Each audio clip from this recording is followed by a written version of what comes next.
Salam, hər vaxtınız xeyir olsun. Bugün keçirilmiş buraxılış imtahanının ingilis dili suallarına baxacağıq. Qrammatika suallarını izah eləyəcəm, lakin deyim ki, listening və reading dəqiq cavabları çıxdıqdan sonra mən təsvir hissəsində paylaşacağım, siz onu görəcəksiniz. Vaxt itirmədən başlayaq 7-ci sualdan. Baxırıq ki, bu kompleks object bölməsidir, want feilidir, hansı ki bu 3-cü qrup feildir. 3-cü qrup feillərindən sonra to gəlməlidir.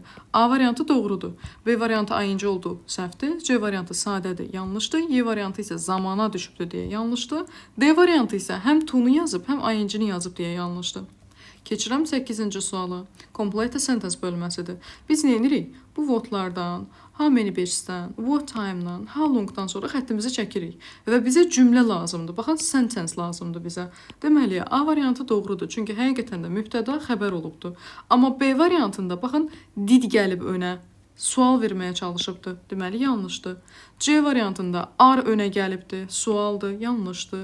Have önə gəlibdir, sualdır, yanlışdır. Həmçinin Y-də də will önə gəlib deyə yanlış sayılır. A variantı doğru cavabımızdır. Keçək 9-cu suala. Baxırıq ki, personal qualities. Bax, ən azından buradakı good-dan görürəm ki, mənim buradakı cavabım nəsə pozitiv bir sözdür. O isə kind və gentle'dır. 1 və 2 olacaq D variantı. 10-cu sualda asandır. Yesterday keçmiş sadə zamandır. A variantı will gələcək. B variantı has indiki bitmiş. C variantında sözün sonunda s var deyə bilirəm ki, bu indiki zamandır. D variantı verb 3-dür. Bunun heç dəxli yoxdur. Y variantı isə doğru cavabımızdır. 11-ci sualda rahatdır deyə düşünürəm. V xəbərim cəmdir. İtlər var axı burada. İtdən sonra bilirik də iz gəlməlidir, was gəlməlidir. Deməli, bu da yanlışdır. Doğru cavabımız 2 və 3 olur. C bəndi. 12 veridir. Veridən sonra adi dərəcə gəlməlidir. O da D variantı. A variantı üstünlükdür, həm də Z-si yoxdur. C variantı üstünlükdür. Y variantı müqayisədir. B variantının da əzi yaddan çıxıb. Keçirəm 13-cü suala. Modal verbdir. Was able to olardı. Out to olardı. Couldn't olduğu kimi də qalsın. Was able to olardı. Had to da öz-özünü inkara çevirmir. Doğru cavabımız olur. C bəndi. Baxıram ki, ar xəbərim cəmdir. Deməli, bu xəbər ümumiyyətlə ortada olmaz. Yəni, ən axırda olmaz əsas odur. Max ikincidə olar, o da olmadı üçüncüdə. C ilə D-ni çıxırıq. Ən başda gəlməz. Sual cümləsi deyil axı bu. Books qarşıdadır 2, sonra xəbəri ar. Aha, burada of var. Of bilirəm nədir? 2 dənə ismin arasındadır. Yəni, bu ofun bu yanında da, bu yanında da isim olmalıdır. Və burada life var. Mən də bilirəm ki, in the life olar da, düzdür. Yəni, in, sonra the life gələr. Mən də bilirəm ki, 6-dan sonra 5 gələcək. 6-2 yazıb səhvdir, 6-2 yazıb səhvdir, 6-5. Yəni, cavabım ya A-dır, ya Y-dir. Bir dənə fikir verin. Books 2, are nə? 7. Very important. A variantı. Amma Y variantında fikir verirseniz yazıb ki, books are in the life. Yersizdir bu artıq. Keçirik 15-ci suala. Bəli, bu biraz çətin sayıla bilər. Amma ki, belə deyim ki, pleaseddən viz işlənir. Bought for her. Yəni, onun üçün.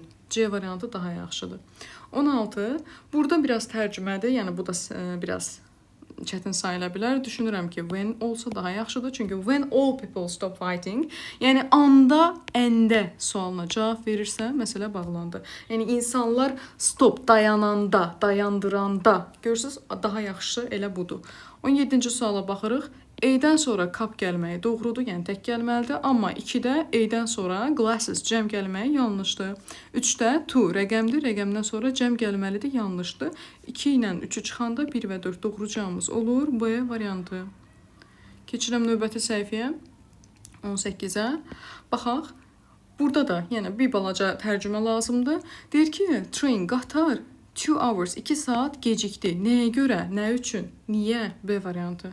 19-da most var və fikir verirsinizsə, most ancient languages. Yəni, burada üstünlük dərəcəsi lazımdır. Z, in the world da öz yerində. Tamam, razıyam. Mostdan sonra isim gəlsə, boşluq da. Axı, burada ancient var, sifətdir. Sifətin üstünlük dərəcəsi deyə Z. 20-ci sualda ümumiyyətlə həfəz zamanı varsa, deməli bizim cavabımızda da həfəz olmalıdır. A variantında həfəz yoxdur. B variantında həfəz yoxdur. C variantı hələlik qalsın. D variantı qalsın, Y-də qalsın. İndi məsələ nədir? D variantı direktordan başlayıb deyə yanlışdır. C ilə D arasında qaldıq. Baxın, burada rules cəmdədir axı. Cəmdədirsə həz olmaz, həv olar. Y variantı doğru cavabımızdır. 21-ci suala baxırıq. Bizdən opposite, yəni əks mənanı istəyir. Biz bilirik ki, reject and refuse sinonimdir. Free and deliberate sinonimdir. 1, 3 və 5 doğru cavabımız olur. D variantı. Keçirəm 22-yə. Nöqtədən sonra butter gəlibdir və bu sözdə cəm deyil deyə if-unu çıxırıq, fi-unu çıxırıq, menini çıxırıq. Çünki bunlardan sonra cəm isim gəlməlidir. Elotdan sonra isə ümumiyyətlə isim gəlməz. Doğru cavabımız olur. D variantı. Yenə deyirəm, reading və listening dəqiq çıxsın, mən paylaşacağam.